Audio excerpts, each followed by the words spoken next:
आइए आज जो इससे पहले जो बचा हुआ पार्ट था गवर्नर जनरल का, उसी पर चर्चा करेंगे। आगे बढ़ेंगे। लॉर्ड डलहौजी का शासनकाल देखते हैं। लॉर्ड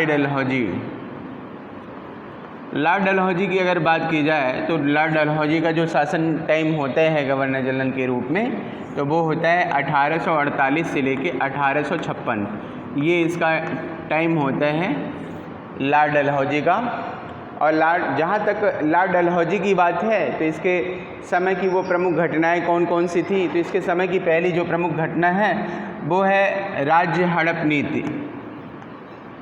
राज्य हड़प नीति, डलहौजी ने राज्य हड़प नीति चलाई। इसने क्या किया कि जितनी भी देसी रियासतें थी भारतीय, उन राज्यों को जो है अपने अंग्रेजी राज्य में मिलाने का कार्य किया। और सबसे पहला जिसका विलय इसने किया तो उसका सबसे पहला होता है सतारा। इसने सतारा का विलय किया, 1848 में है सतारा का विलय। और उसके बाद सतारा के बाद है जैतपुर। जैतपुर का 1849 में जैतपुर का विलय किया। और उसके बाद है संबलपुर। संबलपुर का विलय 1849 में ही है, संबलपुर का भी विलय। संबलपुर के बाद है आपका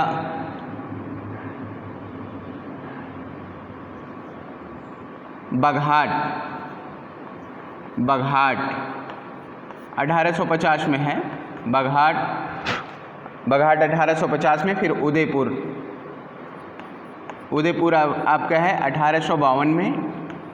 और फिर झांसी। झांसी का विलय है आपका 1853 में। और उसके बाद है नागपुर। नागपुर का विलय 1854 में है, 1854 में नागपुर का विलय। और उसके बाद आखिरी में है अवध का विलय। अवध का विलय है 1856 में।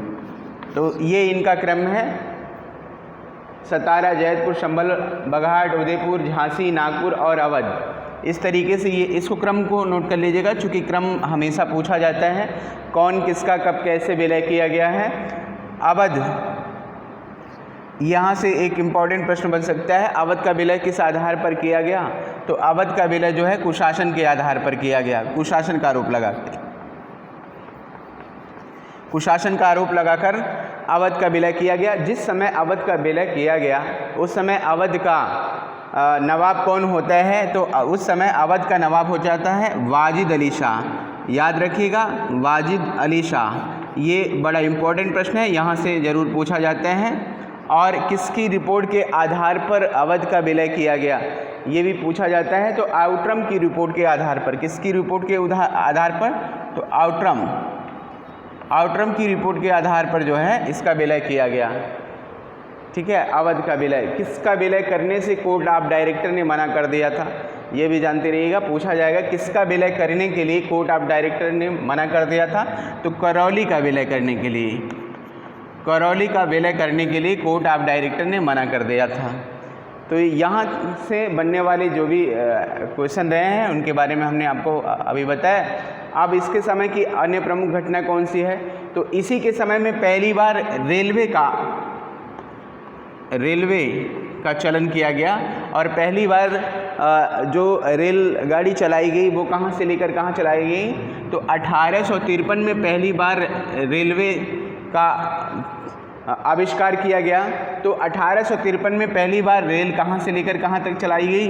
तो पहली बार मुंबई के थाने से लेकर, मुंबई से लेकर थाने। थाने ये भी महाराष्ट्र में है। पहली बार रेलवे चलाई गई मुंबई से थाने, 1853 में चलाई गई थी। ये डेट भी कभी कभी पूछा जाता है। और दूसरी बार कहाँ से कहाँ तक चलाई गई? कलकत्ता से रानीगंज। कलकत्ता से रानीगंज। ठीक है, तो ये जानते रहिएगा। पहली बार मुंबई से थाने चलाई गई, लगभग 34 किमी की चलाई गई थी, है ना।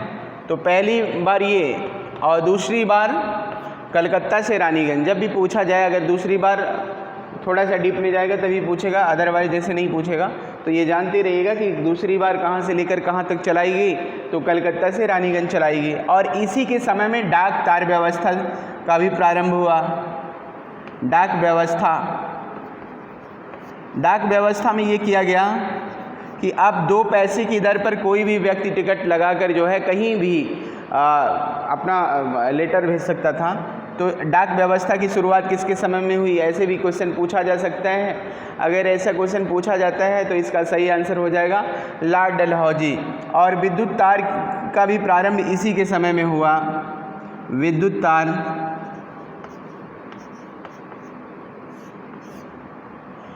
तार का प्रारंभ हुआ कलकत्ता से आगरा तक बिछाई गई विद्युत तार। तो ये जानते रहिएगा, जब भी पूछा जाएगा कि विद्युत तार का प्रारंभ किसके समय में हुआ तो लॉर्ड डलहौजी के समय में। इसीलिए एक विद्रोही ने मरते हुए कमेंट करते हुए लिखा, उसने कहा कि इस विद्युत तार ने हमारे 1857 की क्रांति जब हुई थी तो उसी दौरान उसने ये मरते हुए कहा कि इस विद्युत तार ने हमारा गला घोट दिया। तो ये जानते रहिएगा विद्युत तार का चलन जो है लॉर्ड डलहौजी के शासनकाल में होता है, इसी के समय में। ठीक है, आगे देखते हैं। इसने लॉर्ड डलहौजी के समय की अन्य प्रमुख घटना में देखते हैं, अन्य प्रमुख घटना कौन कौन सी है लॉर्ड डलहौजी के शासनकाल में। तो अन्य इसके समय की अन्य जो प्रमुख घटना है डलहौजी की वो है सार्वजनिक निर्माण विभाग। अन्य जो घटना है वो कौन सी है तो वो है सार्वजनिक निर्माण विभाग। सार्वजनिक निर्माण विभाग, ये बड़ा इंपॉर्टेंट प्रश्न है। ये पूछा गया है कि सार्वजनिक निर्माण विभाग की स्थापना किसने की थी। तो सार्वजनिक निर्माण विभाग की स्थापना लॉर्ड डलहौजी ने की थी। ठीक है, जब भी पूछा जाए आपसे कि सार्वजनिक निर्माण विभाग की स्थापना किसने की तो लॉर्ड डलहौजी ने सार्वजनिक निर्माण विभाग की स्थापना की थी। और इसी के समय में जो है लोक शिक्षा विभाग की भी स्थापना की गई। किसकी स्थापना की गई तो लोक शिक्षा विभाग। लोक शिक्षा विभाग, लोक शिक्षा विभाग, लोक शिक्षा विभाग की भी स्थापना किसके समय की गई तो लोक शिक्षा विभाग की भी स्थापना जो है लॉर्ड डलहौजी के समय में भी की गई। 1854 का वुड डिस्पैच इसी समय आया। वुड डिस्पैच,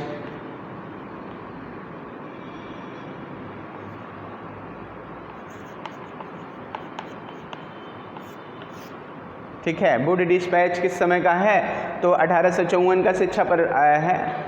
वुड डिस्पैच 1854 में शिक्षा अधिनियम। तो ये जानते रहिएगा लोक शिक्षा विभाग, सार्वजनिक निर्माण विभाग, तो इन सभी के बारे में पूछा जाता है। लॉर्ड डलहौजी, लॉर्ड डलहौजी के बाद अगला जो गवर्नर जनरल आता है वो होता है Lord Canning. Lord Canning, Lord Canning का जो टाइम है वो है 1856 से लेके 1862। 1856 से लेके 1862 ये इसका पूरा टाइम होता है लॉर्ड कैनिंग का। और इसी के समय में लॉर्ड कैनिंग के समय में ही 1857 की क्रांति होती है ना। तो ये पूछा जा सकता है आपसे कि किस गवर्नर जनरल के शासनकाल के दौरान 1857 की क्रांति होती है। तो अगर ऐसा पूछा जाता है तो उसका सही आंसर हो जाएगा लॉर्ड कैनिंग। कैनिंग के समय में ही 1857 की क्रांति होती है। और जब 1857 की क्रांति होती है तो इस क्रांति के बाद लॉर्ड कैनिंग को गवर्नर जनरल के पद से हटा दिया जाता है। और इसी के समय में जो है महारानी विक्टोरिया का घोषणा पत्र आता है। 1858 का घोषणा पत्र पूछा गया है तो ये जानते रहिएगा 1858 का घोषणा पत्र ये किसके समय में आया तो आपसे अगर पूछा जाता है तो इसका सही आंसर हो जाएगा लॉर्ड कैनिंग। और ये महारानी विक्टोरिया का घोषणा पत्र कहाँ पढ़ा गया तो इलाहाबाद में। कहाँ पढ़ा गया तो जानते रहिएगा इलाहाबाद में। इलाहाबाद में किसने पढ़ा था है ना, महारानी विक्टोरिया का घोषणा पत्र किसने पढ़ा ऐसा पूछा जाता है तो इसका सही आंसर हो जाएगा लॉर्ड कैनिंग। कैनिंग ने ही पढ़ा था इस घोषणा पत्र को। और ये कहाँ पढ़ा गया तो लॉर्ड मिंटो पार्क में। ठीक है, जानते रहिएगा कहाँ पढ़ा गया तो मिंटो पार्क में पढ़ा गया है ये। और इस घोषणा पत्र के जरिए ही अब क्या किया गया कि जो कंपनी का शासन हुआ करता था, कंपनी का शासन कंपनी के हाथों से छीनकर अब जो है ब्रिटिश क्राउन को दे दिया गया। ब्रिटिश क्राउन जो 15 सदस्यीय दल होता था, अब से जो है भारत का शासन देखने का कार्यभार ब्रिटिश क्राउन के हाथों में चला जाता है और भारतीय राजाओं को पुनः गोद लेने का अधिकार दे दिया गया। ठीक है, और अब जो है उनके निजी मामलों में हस्तक्षेप नहीं किया जाएगा, इस तरीके से ये व्यवस्था की गई। तो ये जानते रहिएगा, लॉर्ड कैनिंग के समय में ही किया गया। और लॉर्ड कैनिंग के समय में विधवा विवाह, लॉर्ड कैनिंग के समय में 1856 का विधवा पुनर्विवाह होता है अधिनियम आया। किसके समय में आया? तो 1856 में विधवा पुनर्विवाह अधिनियम, ये पूछा जाता है किसके समय में आया? तो ये लॉर्ड कैनिंग के समय में आया है, 1856 में विधवा पुनर्विवाह अधिनियम। ये भी वेरी इंपॉर्टेंट है, कई बार ये क्वेश्चन आया हुआ है कि विधवा पुनर्विवाह अधिनियम किसके समय में आया? लॉर्ड कैनिंग के समय में। और इसी के समय में पहली बार नोटों का चलन किया गया। ठीक है, ये जानते रहिएगा। और इसने जो है वुडरो विल्सन को बुलाकर उसके बाद पहली बार जो है इसने कर व्यवस्था का प्रारंभ किया, आयकर लगाया। और आयकर में जो है आयात पर जो इसने जो है आयात पर जो इसने 6% और निर्यात पर 4% का कर लगाया था, जानते रहिएगा। पूछा जा सकता है। बजट प्रणाली का जन्मदाता भी उसे कहा जाता है, वुडरो विल्सन को। ठीक है, 1862 में बजट पहली बार बजट पर जो है चर्चा हुई थी। तो ये जानते रहिएगा। तो ये दो इम्पॉर्टेंट प्रश्न हैं, विधवा पुनर्विवाह 1856 और नोटों का चलन किसके समय में किया गया? तो नोटों का चलन जो है लॉर्ड कैनिंग के समय में ही नोटों का चलन किया गया था, जब भी पूछा जाए। और लॉर्ड कैनिंग के समय में ही असम में चाय और नीलगिरी की पहाड़ी पर कहवा की खेती को प्रोत्साहित किया गया। तो आपसे पूछा जा सकता है कि असम में चाय और नीलगिरी की पहाड़ी में कहवा की खेती को किसने प्रोत्साहित किया था? तो ये हो जाएगा लॉर्ड कैनिंग। इसी के समय में जो है इस तरीके की व्यवस्था प्रारंभ की गई थी, लॉर्ड कैनिंग के समय में ही। और इसने क्या किया? लॉर्ड कैनिंग IPC 1861 में इसी के समय में स्थापना हुई। इंडियन पैनल कोड, IPC की स्थापना किसके समय में हुई थी? IPC की स्थापना किसके समय में की गई थी? तो इंडियन पैनल कोड इसका फुल फॉर्म हो जाएगा, जब भी अगर आपसे पूछा जाए तो इंडियन पैनल कोड होगा। ठीक है, तो किसकी समय में स्थापना की गई ये पूछा जाए तो लॉर्ड कैनिंग के समय में ही इंडियन पैनल कोड की स्थापना की गई थी। ठीक है, अब इसके बाद आगे बढ़ते हैं।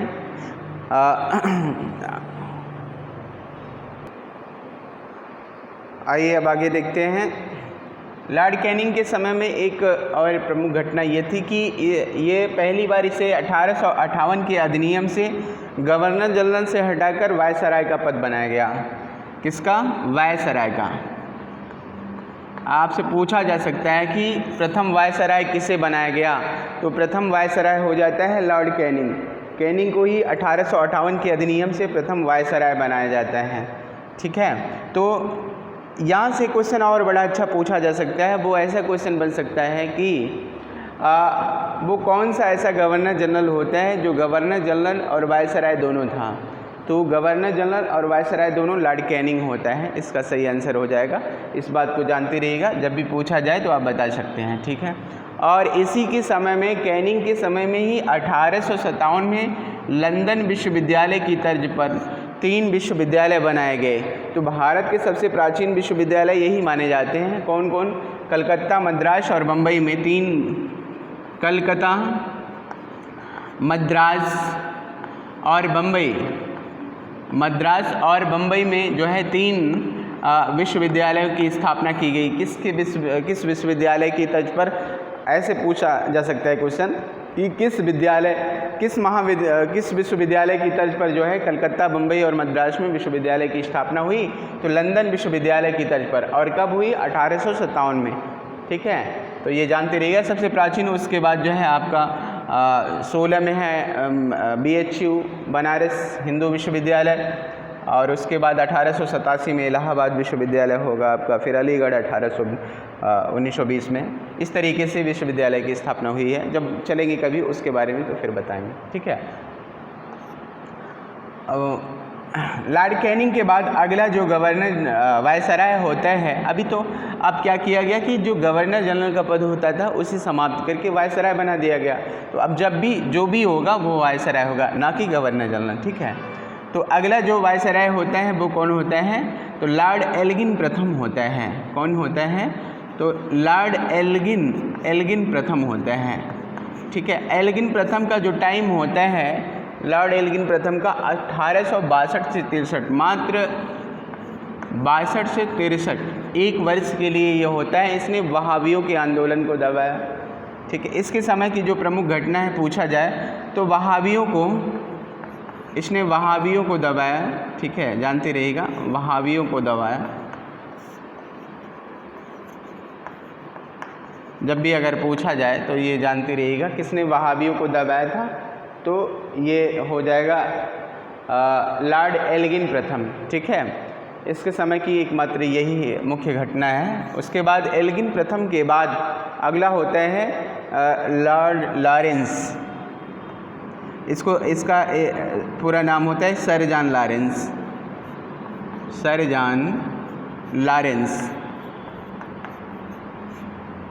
1863 से 1869 इसका टाइम होता है, 63 से लेके 69। इसे कहा जाता है अहस्तक्षेप की नीति का पालन किया इसने। किसका? अहस्तक्षेप की नीति का पालन करने वाला होता है सर जॉन लॉरेंस, ठीक है। और उसके बाद अगला जो होता है, इसके समय बस यही आप बता सकते हो, अहस्तक्षेप की नीति का पालन किया सर जॉन लॉरेंस ने, ठीक है। 63 से 69 कोई ऐसे विशेष घटना नहीं है। और उसके बाद जो है अगला है आपका लॉर्ड मेयो है। लॉर्ड मेयो का जो टाइम है वो है 1869 से लेके 1872, 1869 से 1872। पहली बार जनगणना इसी के समय में प्रारंभ हुई थी, लॉर्ड मेयो के समय में, ठीक है, 1870-71 में पहली बार जनगणना का प्रारंभ। ये अगर पूछा जाए किसके समय में हुआ था, लॉर्ड मेयो की। और लॉर्ड मेयो ने ही कलकत्ता, इसने जो है एक मेयो कॉलेज की स्थापना करी थी। लॉर्ड मेयो ने राजकुमारों के अध्ययन के लिए इसने मेयो कॉलेज 1872 में याद रखिएगा, 1872 में कलकत्ता में एक मेयो कॉलेज की स्थापना की राजकुमारों के अध्ययन के लिए। पूछा जाता है कि मेयो कॉलेज की स्थापना किसने की थी, तो ये हो जाएगा लॉर्ड मेयो ने ही मेयो कॉलेज की स्थापना की थी 1872 में कलकत्ता में। किसके लिए किया था? तो राजकुमारों के अध्ययन के लिए। और इसी के समय में कूका आंदोलन हुआ था, राम सिंह कूका के नेतृत्व में कूका आंदोलन। पूछा जाएगा किसके समय में कूका आंदोलन हुआ, तो इसी के समय में कूका आंदोलन हुआ था, 1872 इसका टाइम है कूका आंदोलन का, ठीक है। तो ये जानते रहिएगा, पूछा जाएगा कि कूका आंदोलन के राम सिंह के नेतृत्व में, इससे पहले तो भगत जवाहर मल के नेतृत्व में हुआ था, लेकिन बाद में इसका नेतृत्व राम सिंह के हाथों में आ जाते हैं, कूका आंदोलन। और इसी के समय में 1872 में ही 1872 में इसने एक कृषि विभाग की स्थापना की थी, 1872। पूछा जा सकता है आपसे कि कृषि विभाग की स्थापना किसके समय में हुई, तो ये लॉर्ड मेयो के समय में ही कृषि विभाग की स्थापना हुई। जब भी अगर पूछा जाए तो आप बता सकते हो कि लॉर्ड मेयो के समय में ही कृषि विभाग की स्थापना होती है। और लॉर्ड मेयो की पोर्ट ब्लेयर में हत्या कर दी जाती है। तो ये आपको पूछा जा सकता है किसकी पोर्ट ब्लेयर में हत्या की जाती है, पोर्ट ब्लेयर, ठीक है। पोर्ट ब्लेयर में जो है इसकी हत्या कर दी जाती है लॉर्ड मेयो की, जबकि लॉर्ड एल्गिन प्रथम की हत्या पंजाब में की जाती है, इसमें भी पूछा जा सकते हैं। तो ये दोनों बड़े अच्छे क्वेश्चन हैं, किसकी हत्या पंजाब में की जाती है, तो लॉर्ड एल्गिन प्रथम की, और लॉर्ड मेयो की हत्या जो है पोर्ट ब्लेयर अंडमान में की जाती है, ठीक है। पोर्ट ब्लेयर अंडमान, अगर लिखना हो तो नीचे लिख सकते हैं आप, अंडमान, ठीक है, में किसकी हत्या की जाती है, तो ये हो जाता है। इसकी बहावियों के आंदोलन में को दबाते हुए पंजाब में इसकी हत्या हो जाती है, मर जाता है ये। और इसकी लॉर्ड मेयो की हत्या कहाँ होती? पोर्ट ब्लेयर, अंडमान में होती। बड़ा इंपॉर्टेंट प्रश्न है, इसीलिए इसको बार बार रिवीजन करा रहे हैं, ठीक है। लॉर्ड मेयो के बाद जो अगला कहलाता है 1872 से 1876 का टाइम होता है। 1872 से लेके 1876 ये टाइम होता है लॉर्ड नॉर्थब्रुक का, लॉर्ड नॉर्थब्रुक का, ठीक है। लॉर्ड नॉर्थब्रुक का है। इसके समय की जो प्रमुख घटना होती है लॉर्ड नॉर्थब्रुक के समय में, इसने जो है अलीगढ़ विश्वविद्यालय के निर्माण के लिए 10,000 रुपये इसने दिए थे सर सैयद अहमद खां जी को। ये जानते रहिएगा, जब भी अगर पूछा जाए तो आप बता सकते हैं लॉर्ड नॉर्थब्रुक के समय में। और इसी के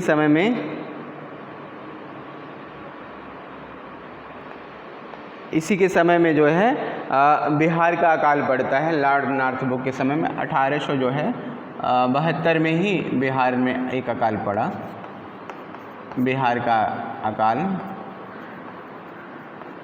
ठीक है।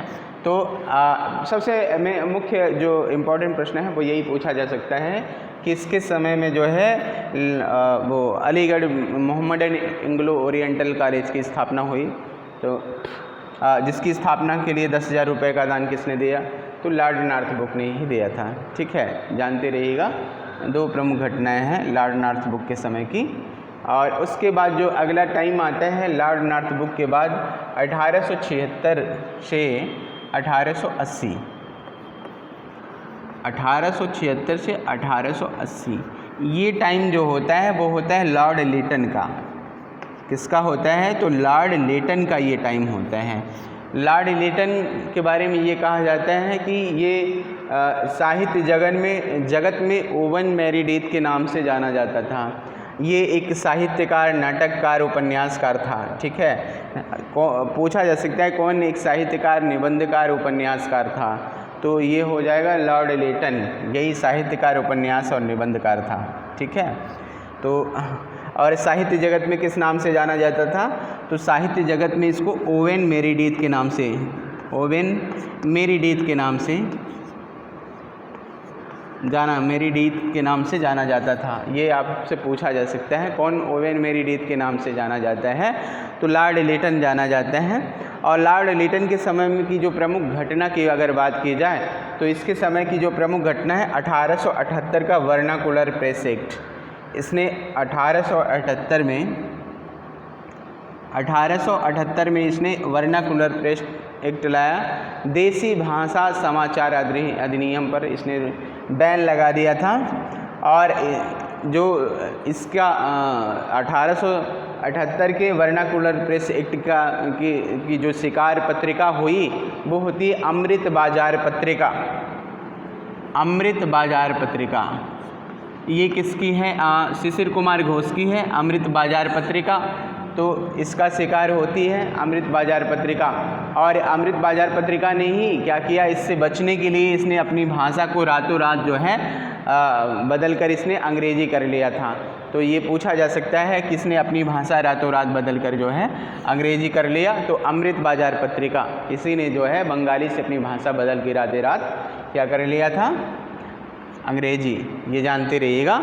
और ईश्वर चंद्र विद्यासागर ने एक पत्रिका लिखी जिसका नाम था सोम प्रकाश। सर्वाधिक प्रभाव सोम प्रकाश पर ही पड़ा था। ईश्वर चंद्र विद्यासागर का सोम प्रकाश है और वर्नाकुलर प्रेस एक्ट का प्रभाव सबसे ज़्यादा सोम प्रकाश पर पड़ता है, ईश्वर चंद्र विद्यासागर के, ठीक है। और किसने अपनी भाषा जो है रातों रात बदल ली थी इस वर्नाकुलर प्रेस एक्ट से बचने के लिए? तो वो हो गया अमृत बाजार पत्रिका। किसकी है? तो शिशिर कुमार घोष की अमृत बाजार पत्रिका, ठीक है। और इसी के समय में आर्म एक्ट भी आया, अवैध शस्त्र रखने की मनाही। आर्म एक्ट पूछा जाएगा कि आर्म एक्ट किसके समय आया? तो इसके समय में ही आया था, लॉर्ड लेटन के समय में ही आर्म एक्ट आया। वर्नाकुलर प्रेस एक्ट, ये दोनों ही इसी के समय की घटनाएं हैं, लॉर्ड लेटन के समय की, ठीक है। तो आपसे पूछा जा सकता है, ये दोनों बहुत ही इम्पॉर्टेंट घटनाएं हैं लॉर्ड लेटन के समय की, और इसलिए ये दोनों पूछे जाते हैं लॉर्ड लेटन के समय में और इसी के समय में पहली बार दिल्ली दरबार का आयोजन किया गया 1877 में। दिल्ली दरबार, महारानी विक्टोरिया को केसरी हिंद की उपाधि दी गई। दिल्ली दरबार पूछा जा सकता है आपसे कि दिल्ली दरबार का आयोजन कब किया गया, तो 1877 में प्रथम दिल्ली दरबार, ठीक है, प्रथम दिल्ली दरबार। इसी के समय में अकाल पड़ता है एक, ठीक है।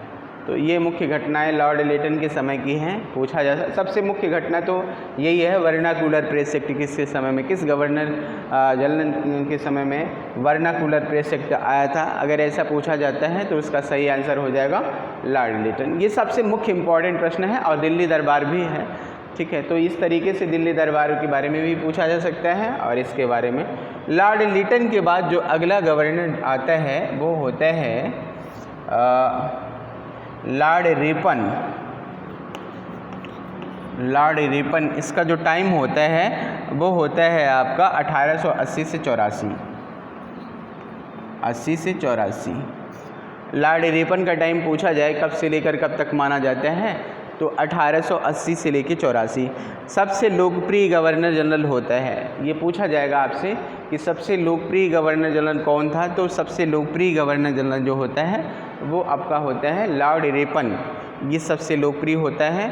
फ्लोरेंस नाइटिंगेल ने इसे भारत का उद्धारक कहा है। तो ये पूछा जा सकता है किसने इसे भारत का उद्धारक कहा है, तो फ्लोरेंस नाइटिंगेल ने इसे भारत का उद्धारक कहा है, लॉर्ड रिपन को, ठीक है। और इसके समय की एक प्रमुख घटना है स्थानीय स्वशासन का जन्मदाता। ये भी पूछता है कि स्थानीय स्वशासन का जन्मदाता किसे माना जाता है। सबसे इम्पोर्टेंट प्रश्न है लॉर्ड रिपन के समय का, तो स्थानीय स्वशासन का जन्मदाता लॉर्ड रिपन को ही माना जाता है। और प्रथम कारखाना अधिनियम 1881 किसके समय में आया, ठीक है। तो प्रथम कारखाना अधिनियम 1881 जो है ये लॉर्ड रिपन के समय में ही आता है। स्थानीय स्वशासन का मतलब होते हैं जैसे ग्राम पंचायत या पंचायती राज व्यवस्था, ये सब स्थानीय स्वशासन के अंतर्गत आते हैं। तो वैसे ही जानते रहिएगा, ये पूछा जा सकता है, सबसे इम्पोर्टेंट है कारखाना अधिनियम, प्रथम कारखाना अधिनियम। और वास्तविक जनगणना पहली बार किसके समय में कराई जाती है, तो वास्तविक जनगणना पहली बार लॉर्ड रिपन के समय में ही कराई जाती है। इसके पहले हमने देखा था कि जनगणना पहली बार किसके समय में प्रारंभ हुई थी, तो वो लॉर्ड मेयो के समय में हुई थी। लेकिन वास्तविक रूप से पहली बार जनगणना किसके समय में कराएगी, अगर ऐसा क्वेश्चन बनता है तो इसका सही आंसर हो जाएगा लॉर्ड रिपन के काल में जो है पहली बार जो है वास्तविक जनगणना कराई गई, ठीक है। और इसने क्या किया कि वर्नाकुलर प्रेस एक्ट को समाप्त कर दिया। तो ये भी पूछा जा सकता है, बड़ा इंपॉर्टेंट प्रश्न है कि किसने वर्नाकुलर प्रेस एक्ट को समाप्त किया, तो ये हो जाएगा लॉर्ड रिपन। कब समाप्त किया, तो 1882 में वर्नाकुलर प्रेस एक्ट को समाप्त कर देता है, ठीक है। 1882 में वर्नाकुलर प्रेस एक्ट को किसने समाप्त किया था, तो लॉर्ड रिपन ने ही वर्नाकुलर प्रेस एक्ट को समाप्त कर दिया था। और इसी के समय की जो प्रमुख घटना है लॉर्ड रिपन के समय की, वो एल्बर्ट विवाद। एल्बर्ट विवाद जो है इसी के समय में आया। एल्बर्ट विवाद के कारण ही इसने अपना त्यागपत्र दे दिया था। और 1882 में ही इसने हंटर कमीशन 1882 में हंटर कमीशन की स्थापना हुई। ये शिक्षा के लिए था हंटर कमीशन, जानते रहिएगा किसके लिए बनाया गया था, तो शिक्षा के लिए बनाया गया था हंटर कमीशन 1882 में। प्राथमिक शिक्षा से संबंधित है हंटर कमीशन, ठीक है। तो इसके समय की ये प्रमुख फैक्ट्री, प्रथम फैक्ट्री अधिनियम, ठीक है, कारखाना अधिनियम या फैक्ट्री अधिनियम, और हंटर कमीशन 1882 का, और वर्नाकुलर प्रेस एक्ट को किसने समाप्त किया, वो लॉर्ड रिपन हो जाएगा। स्थानीय स्वशासन का जन्मदाता वो भी लॉर्ड रिपन हो जाएगा। और इसके किसके कारण इसने त्यागपत्र दिया था, तो इसने जो है किसके कारण त्यागपत्र दिया पूछा जा सकता है, तो एल्बर्ट विल विवाद के कारण ही, कार्यकाल समाप्त होने से पहले ही इसने जो है त्यागपत्र दे दिया। अगर ये पूछा जाए कि एल्बर्ट विवाद क्या है, एल्बर्ट विल विवाद, तो एल्बर्ट विल विवाद ये है कि अब से जो है ऐसा हो जाएगा कि अंग्रेज़ों के मामले भी भारतीय न्यायाधीश देख सकते हैं। अंग्रेज़ों ने अगर किसी प्रकार का कोई अपराध किया है तो अब उनके मामले जो है भारतीय न्यायाधीशों को भी देखने का अधिकार दे दिया जाएगा। एल्बर्ट बिल विवाद में इसी बात को लेकर लॉर्ड एल्बर्ट के नेतृत्व में एक विवाद हो जाता है। अंग्रेज़ों की जहाँ ये देखा गया कि अंग्रेज़ों के हित की बात आती है तो अंग्रेज़ एक साथ खड़े हो जाते हैं, तो इस विवाद ने ही भारतीयों की आंखें खोल दी थी। तो ये जानते रहिएगा एल्बर्ट बिल विवाद किसके लिए आया था, तो अंग्रेज़ों के मामले भारतीय न्यायाधीश अब ऐसे समानता की बात की गई कि अंग्रेज़ों के जो भी मामले होंगे वो भारतीय न्यायाधीश भी देख सकते हैं। तो अंग्रेज़ों को इस बात का बड़ा वो हुआ कि उनको लगा कि अब भारतीय न्यायाधीश अंग्रेज़ों के मामले देखेंगे, तो इसीलिए जो है उन लोगों ने विवाद किया। तो ये जानते रहिएगा, जब भी पूछा जाए तो ऐसा आप बता सकते हैं। ठीक है। लॉर्ड रिपन के बाद जो अगला गवर्नर जनरल होता है 84 से 88, रिपन के बाद जो है लॉर्ड डफरिन होता है। लॉर्ड डफरिन, आइए अब देखते हैं डफरिन के बारे में चर्चा करते हैं आगे। Lord Dufferin